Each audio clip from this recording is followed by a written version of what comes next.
மோரப்பன் laboratories market இறக்கத்தில் நல்லா இறங்கியிருக்கு.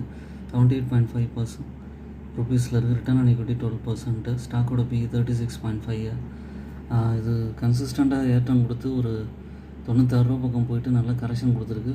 By on tip ஸ்ட்ராட்டஜியில் SIP மெத்தடில் கொஞ்சம் கொஞ்சமாக ஆட் பண்ணிங்கன்னா திரும்ப கண்டிப்பாக பழைய ஹையான 96 ருபீஸ் வரைக்கும் போக வாய்ப்பு இருக்குது. Debt free company.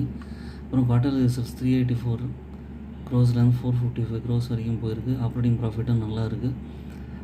இதுக்கப்புறம் பார்த்திங்கன்னா நெட் ப்ராஃபிட்டும் மைனஸ்லேருந்து பாசிட்டிவாக இருக்குது. அதே மாதிரி பேலன்ஸ் ஷீட் நல்லா இருக்குது. அதுக்கப்புறம் ஷேர் ஹோல்டிங் பேட்டர்னில் ப்ரொமோட்டர்ஸ் 35% வச்சுருக்காங்க.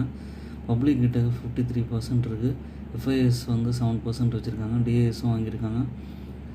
ஷேர் ஹோல்டர்ஸ் பேட்டர்ன் நிறைய இன்க்ரீஸ் ஆகிருக்கு. என்னோடய சேனலை சப்ஸ்கிரைப் பண்ணுங்கள், லைக் பண்ணுங்கள், ஓன் அனாலிசிஸ் பண்ணிவிட்டு பர்ச்சேஸ் பண்ணுங்கள். எல்லா வீடியோஸும் பார்த்தீங்கன்னா கொஞ்சம் என்கரேஜ்மெண்ட்டாக